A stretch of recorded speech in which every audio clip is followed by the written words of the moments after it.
Hello again and welcome. Thank you for tuning in. My name is Sylvie and you're listening to the Vacant Lot Podcast. This is a podcast where I relive and recap some of the greatest moments from one of my favorite cartoon series growing up, Hey Arnold. And this week we are moving right along and going to talk about Season 3. This season of Hey Arnold is what I like to call the gold standard in Hey Arnold. And by that I mean season 3 is the season of Hey Arnold where the characters look the most recognizable. In a lot of the promo art for the show, a lot of the artwork most closely resembles the look of the show from the season 3 episodes. I personally think Helga's design looks the best in this season. Arnold's design is pretty solid. The voice work is pretty solid. We get more episodes involving characters outside of Helga and Arnold. A lot more secondary characters. A lot more involvement with the boarders and some of the other characters that live in Arnold's neighborhood. It's to me a very solid episode. There's a lot more good episodes than not so good episodes, which I guess you could say that about seasons 1 and seasons 2. Maybe what I meant to say is this is probably the last season where the episodes are more consistently good than just consistently meh. So for this week, I will be talking about my favorite episodes from the season 3 of Hey Arnold. This was kind of a no-duh list to make. It was actually fairly easier than the previous 2 lists that I had done. That said, a few notes before I get right into it. As I had mentioned in the last 2 lists, the best season 1 episodes and the best season 2 episodes, I'm excluding any holiday episodes. So because Arnold's Thanksgiving is a holiday episode and it's from season 3, it will not be on this list. 2 more things. I mentioned Biosquare in the last episode I did where I talked about the best season 2 episodes. And upon looking at it again, I realized that even though Biosquare was made for season 1 initially, it actually was not one of the episodes that was aired for season 2. It was actually aired for season 3. So I'm not going to go back and change my opinion. If you want to know my justification for why I talk about Biosquare as the best season 2 episode, you're going to have to listen to the previous episode where I talk about the best season 2, because I get all into that. I don't really want to get into that again now. Final note before I start the list: Parents' Day will not be on this list. There's a reason why I'm not including Parents' Day in this list of best season 3 episodes. And it has nothing to do with the episode being a holiday episode, because I don't really consider Parents' Day a holiday episode. In conventional sense, most people don't really celebrate Parents' Day. It's not like Mother's Day or Father's Day. It's kind of an amalgamation of both. But there is no real Parents' Day, and it is an episode that could be shown at any time. Actually, Parents' Day is more of a special than it is really a holiday episode. It is a full episode. It takes up the full time of a show. But the reason why I'm not including it on the list is, to be totally honest, I don't know which season Parents' Day belongs to. I guess I always assumed that Parents' Day was a season 3 episode. That was my assumption. When I was doing research prior to recording today, I looked at different sources to make absolutely sure that I was talking about the right episodes in the right seasons, because I didn't want to run into the whole fiasco of the season 2 list. Well, as I was researching, I found something interesting.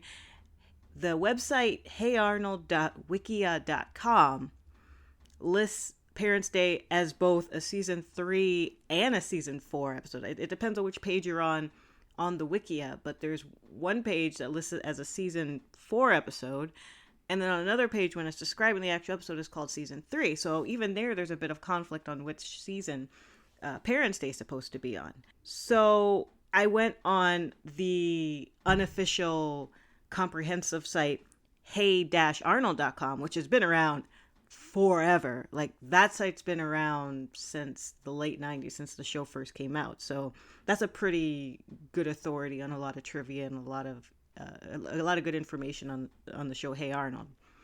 So I went to that site to see how they classified Parents' Day.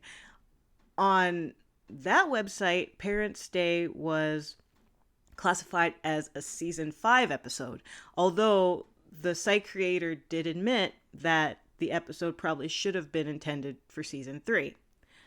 So I decided to try to put this whole thing to rest, and I went to the Wayback Machine, and I went to my go-to for any sort of confusion. Generally, I'll go to the Wayback Machine and type in nick.com, and I'll go back to, I guess, the late 90s, around the time the episodes would first air. And I went based on the season schedule of Nickelodeon from back in the 90s. I don't know if you could still find the schedule list today. I don't even know if they have the list for Hey Arnold on Nickelodeon.com anymore. So that's why I went back to the late 90s through the Wayback Machine archives. And they have Parents' Day classified as a season 3 episode. And that's what I thought. I'm fairly certain that Parents' Day is a season 3 episode. So even though some sites consider it season 5, and even the box set that I have, Parents' Day shows up, I believe, in the season 5 DVD set. I personally believe it's a season 3 episode, but because there's so much conflicting evidence, and really I don't want to be bothered with it, so for that reason I'm omitting Parents' Day. So I'm hoping this is the last controversy in terms of which episodes belong to which season. And again, I'm sorry for those people who love Parents' Day, but I will not be mentioning it on the season 3 list, just because, it kind of, like the holiday episodes, kind of transcends its season. So those are 3 episodes that will not be included on this list. BioSquare, because I spoke about it in the season 2 list. Arnold's Thanksgiving, because it's a holiday episode. And Parents' Day, because I don't even really know if it's season 3. So now that we have those 3 episodes out of the way, let's move on to the actual list. So first episode I want to talk about is Curly Snaps. Curly Snaps is an episode actually not about Arnold or Helga. It's an episode that focuses on one of the secondary characters on the show. Curly is relegated as a background character for a lot of the first 2 seasons. He doesn't really have any sort of personality until the episode False Alarm, which I mentioned in the last show. In that episode, we finally get an idea of what kind of character Curly is. And the take-home message from False Alarm is he's a little unhinged. And we get little hints and clues of that peppered in throughout episodes. But this is the episode where it's finally confirmed Curly be crazy.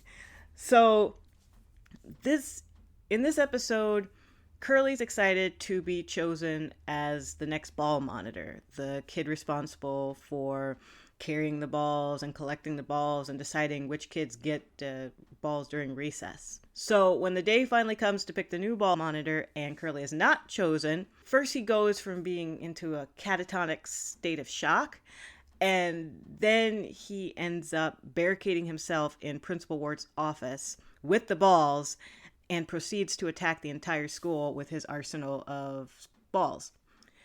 So only when Arnold is taken as a hostage and able to talk him down do they finally de-escalate the situation and things go back to normal. And as normal as things can be, Curly does end up with detention, which is pretty lenient considering what he had did. You'd think he'd get expelled. You'd think he'd get expelled from pulling the fire alarm, but I guess the rules are very lax at PS 118. Now, I find this episode very interesting because, thinking off the top of my head, I don't know a lot of other episodes where we kind of get a glimpse of the show through the character's perspective. We get it often with Arnold, obviously, because he's the main character. We get it just as often with Helga. But this episode's interesting because early on in the episode, there's scenes where Curly's actually doing the narrating. And we see the episode from his perspective. There's a scene where he wakes up and he's excited that today is the day he's going to be ball monitor, and he talks about all the things that he's going to do because he's so happy to become ball monitor. And it's very surreal and kind of strange because when you first see those scenes, they have a bit of a white or kind of almost dreamy background, as if he's daydreaming about doing these things or that they haven't been done yet. But he actually does do these tasks that he said he's going to do for his classmates, like holding the door, letting people cut in front of him to get water from the water fountain, answering a bonus question. All these things happen. But after he barricades himself in Principal Ward's office, he goes on a rant. It's like, and they cut in front of me, and he stole the answer from me. And he totally changes the script. He essentially lies to the audience because the audience is given one picture, and then a completely different picture is thrown back at us, which also, I guess, maybe gives us more of an insight of Curly's mental state. Because maybe that was intentional. Maybe we're seeing it through his eyes, but it's confusing. The best way I can compare the Curly monologue scene is there's a series of shorts that they used to make to promote the third-person shooter Team Fortress, and there's all the different characters that have different unique abilities and weaknesses. And it makes for an interesting gaming experience. There's the scout, there's the heavy, there's the medic. There's different characters, and they all have different quirks that makes them unique in playing the third-person shooter. One of the last ones I had seen was for a character called Pyro. And Pyro is the character that uses fire as his choice of weapon. So the character never speaks. He's a silent character in the game. So they portrayed his introduction very interesting, where he's going around and the scene is beautiful and all of his opponents are like cute cuddly babies, or it's very saccharine and candy coated. And then when you actually see what's going on, it's death and mayhem and destruction. He's just burning down all the things. So we're seeing the world from his perspective, and then we're seeing what actually is happening. So it's kind of what is going on with Curly. Like maybe Curly's just a bit paranoid, or maybe he just decided to change his interpretation of the day once things didn't go his way. Curly's always been a fun character, but as funny as this episode is, it does have a twinge of darkness to it. It's really unnerving how quickly Curly goes from 0 to 60, or like goes from 0 to 100 just when he doesn't get his way. We saw it in False Alarm. Curly went and pulled the fire alarm just because Eugene chewed up and used up his pencil. That's a bit of an extreme reaction to something so minor. And same thing, Curly doesn't get picked as ball monitor. He could just as easily take over next week, but he goes crazy, and the first thing he decides to do is retaliate and start throwing balls at everyone. So, not to get too dark, but a lot of people sometimes watch this episode and wonder, what if it wasn't just balls, right? Curly snapped, and he snapped with the first thing that he could find, which thankfully were relatively harmless balls. But even Principal Ward mentions it himself. They're dealing with a dangerous element, and Curly is kind of dangerous. He's very unpredictable in his actions, and it makes for good TV. But I think Curly would be a very interesting character if Hey Arnold was extended and made so that the characters were older. I see a lot of interesting interpretations of Curly as a character if he was in high school.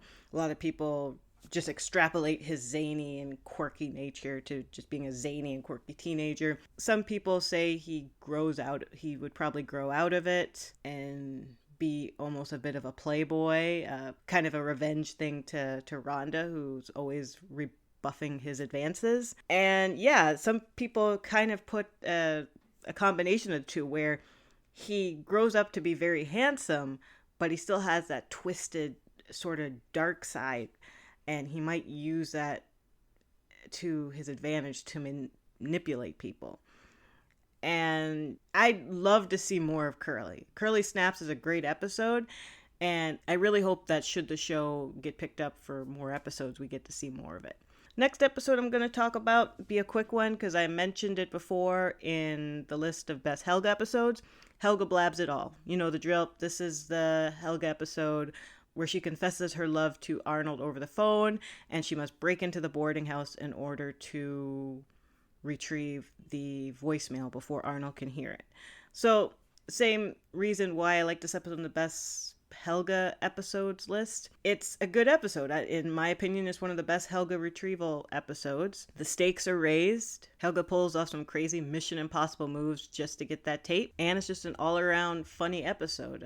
I really enjoyed it. If you want more information regarding Helga Blabs It All, just listen to the episode where I talk about the best Helga episodes. Moving on, we're going to talk about another Helga episode. This is the third episode on the list. Helga versus Big Patty. In Helga versus Big Patty, Helga starts making fun of Patty, an older girl in the 6th grade. She proceeds to say how big and fat and dumb she is.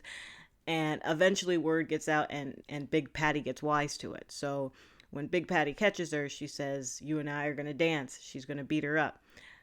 It doesn't happen on that day because she has an orthodontist appointment. So Helga has 24 hours essentially to change Big Patty's mind. Helga goes to her mother and father for advice, but it doesn't really help. So when she tells the situation to Arnold, Arnold suggests that she apologize to Big Patty. So even when she does so, Big Patty says she still has to because she has a reputation to uphold.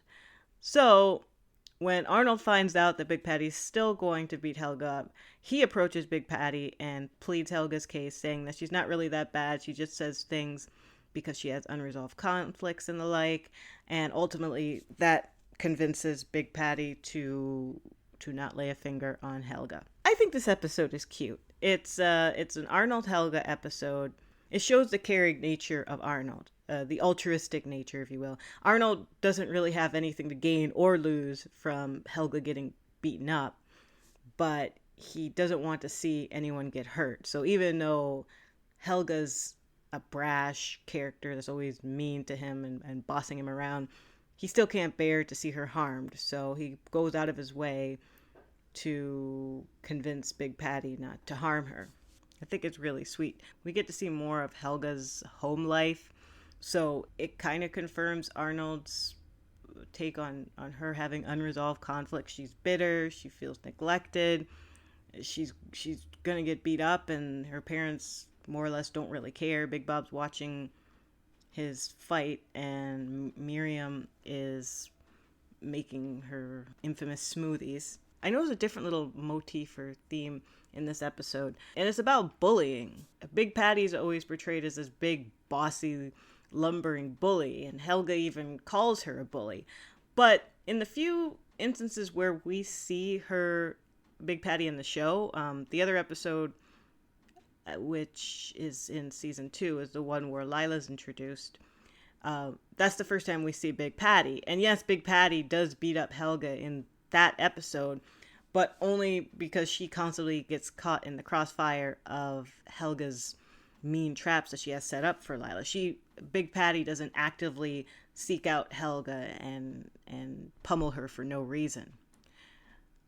So it's kind of ironic that Helga calls Big Patty a bully in this episode, and yet she's the one that's verbally bullying Big Patty throughout the episode. It's a nice parallel between the two characters. Big Patty mentions that she has a reputation to uphold as being this big menacing bully, and at the same time Helga has a reputation to uphold herself, where she's this bossy, menacing 4th grader. So it's an interesting parallel. I don't know if they quite become friends at the end. I believe they at least tolerate each other, but it's a good character develop episode, and that's why I think it's one of the best of season 3. Next episode I want to talk about, sorry guys, yet another Helga episode. This one is Girl Trouble. In Girl Trouble, Helga's being particularly nasty to Arnold when they are grouped together for a history project. They have to build a diorama, and Helga, Arnold, Gerald, and Phoebe are stuck together working in a group. Helga plays a series of nasty tricks on Arnold. She throws glue on his chair. She throws bird feathers at his butt. He gets him to step in glue. She's just particularly not nice to Arnold in this episode. So Arnold goes home and laments his case to his grandpa, who proceeds to tell him about a young girl who used to pester him when he was a little boy. When Arnold asks for advice on how to get her to stop, the grandpa says, "Follow your instincts." And so he does. The next day, when Helga proceeds to pester him and accidentally splatters paint on him, Arnold retaliates by deliberately throwing paint back at her. So when Grandpa finds out about this, he tells Arnold he's becoming a paint-throwing menace and he needs to apologize for what he did. So he calls Helga, and Helga's elated that he apologized, and she responds by basically yelling at him and saying never to call her again. The great reveal at the end of the episode, however, is the little girl that Arnold's grandpa was talking about actually turned out to be Arnold's grandma, Gertie. And it's frustrating because you see the reveal at the end, but Arnold has already left the room by the time the reveal is made. They're sitting in the living room, Arnold's grandpa and Arnold's grandma, looking at a photo album, and grandma remarks how cute a little girl she was. Arnold's probably already upstairs in his room at that point. It gives hope to the fans that want to see Arnold and Helga together, because his grandma and grandpa seem to still love each other, and they had similar beginnings. It would be nice if Arnold kind of knew that, but even Grandpa says at the beginning of the episode that he suspects that Helga might like him. But Arnold, being as obtuse and dense as he is, he doesn't see it. I mean, he was right there with her in Arnold's Valentine. If that didn't clue him in, then there's no hope for the poor kid. But this is a sweet little episode because we get a lot of Arnold and Helga interaction. We get to see a bit more of the history of Arnold's grandpa and Arnold's grandma, and we get to see Helga trying to be nice, but you can see it causes her physical pain when she compliments Arnold's little clay buffalo that he made for their diorama project. So it shows that Helga still has a lot of growing left to do. Keep in mind, it's only season 3. She might get better. And now I want to talk about the last episode on the list of best season 5 episodes. This is kind of a no-duh entry, but I'm going to be talking about School Play. School Play is a full 22-minute long episode. Basic premise of the episode, Mr. Simmons been tasked to do the school play, and he decides he wants to do William Shakespeare's Romeo and Juliet. So he auditions the children in his class for parts, and when it's discovered that Romeo has to kiss a girl at the end of the play, finds no male volunteers for the part. He eventually has to beg Arnold to take the role because no one else will do it. Meanwhile, when Helga finds out that Arnold has been cast to play Romeo, she's determined to get the spot, even though she's the 4th understudy, and she has to get Rhonda, Sheena, Phoebe, and Lila to drop out of the play so that she can play Juliet. So that's basically the point of the episode. We get to see what lengths Helga goes to get that part just so she can kiss Arnold at the end of the play. I guess there's 2 ways you can really look at School Play. One is, I guess, the power or the strength of love. Helga loves Arnold so much, she goes through near impossible lengths just so she has the opportunity to kiss him. That mirrors the undying love of Romeo and Juliet from the play that they're doing. That's one way you can look at the episode. Rewatching this episode again, another way you could look at it, I guess, is Helga's kind of the villain. Like, she succeeds. She does reach her goal of kissing Arnold at the end, but when you sit down and think about what she does, it's actually pretty evil. She sabotages the dress so that Rhonda doesn't want to play the part. She talks up the violence of the play to scare the pacifist Sheena from wanting the part.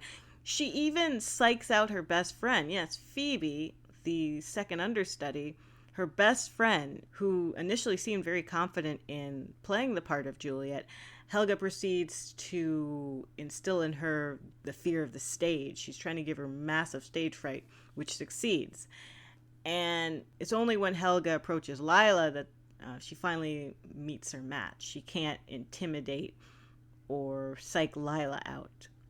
There's a bit of cat and mouse between the two of them, where finally the only way Lila will give up the part is if Helga admits to her that she likes Arnold. This is the first episode where Helga willingly tells someone that she's in love with Arnold. She tells Lila, of all people. Whether or not Lila was playing dumb or she coyly just wanted to have something to hold against Helga, it depends on how you perceive the character of Lila. But yeah, Helga plays a real villain this episode. Even halfway through the episode, she has this big, long, wicked laugh like a villain. When she gets what she wants, you're like, yay, Helga, but, you didn't have to be so cruel. And no one really grows ultimately from this. Even when Arnold questions her on why she kissed him so long, she's like, because I was acting and I wanted to gag. So nothing's really gained. Arnold's still none the wiser of her crush. Helga's still manipulative and bossy, and life moves on. It's really more or less a fan service episode just to see Arnold and Helga together. And the rub of it is, when they finally kiss, the angle is in a way where Helga kisses Arnold, but her back is to the audience, so you don't actually see the kiss. I understand why they do this, because they want to show the kiss when it means more, like when Hey Arnold the movie came out and they kissed in that. But it's a bit of a cheat, because you go through all this, the whole episode hinges on seeing the kiss, and when the kiss actually happens, the audience isn't really privy to it. But they still play it up, because she kisses him almost for a good half a minute. This is also a good episode if you like your ensemble cast episode. You basically have all of Arnold's 4th grade class in it. We get a new character by Tim Curry, Like Lighter. We get a lot of great scenes with Mr. Wynn helping Arnold to prepare for the part of Romeo. It's just an all-around solid episode. Before I conclude today's episode, I wanted to talk about another fan offering. This is a bit of an older one, an oldie but goodie. There aren't a whole lot of Hey Arnold music videos on YouTube. Hey Arnold is owned by Nickelodeon, which is Viacom owned, and Viacom will lay the band hammer down hard on copyrighted content. So Viacom content doesn't last particularly long on YouTube. But there are a handful of music videos that have endured, or either have been there, or perhaps they've been re-uploaded after being taken down. But one of my favorite music videos that have to do with Hey Arnold is the Crazy in Love one. It's a Hey Arnold music video set to Crazy in Love by Beyonce. It's obvious about Helga being crazy in love with Arnold. It's a very well done music video. The editing is top notch, and it uses clips from, I believe, all 5 seasons of the show. I will put a link on the website, and hopefully it's there when you click it, because as I said, I believe this music video has been uploaded and re-uploaded several times, because it is Viacom, so they do have every right to take it down, but it's probably one of the best Hey Arnold music videos on YouTube. So that's it for today. Thank you so much for listening. Please make sure to subscribe to the podcast on iTunes. This is the Vacant Lot Podcast. You could also follow me on Twitter at Vacant Lot Show on Twitter. You can also like my page on Facebook. It's the Vacant Lot Podcast. And if you don't listen on iTunes, you can also listen on Google Play, on TuneIn, on Stitcher, and on Podbean. So you have many options. So that's it for today. Thank you so much for listening. Bye-bye.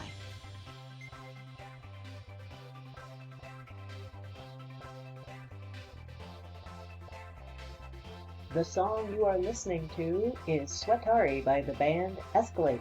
Be sure to download their album The Pop Machine on iTunes. That's the band Escalate, ESCALATE !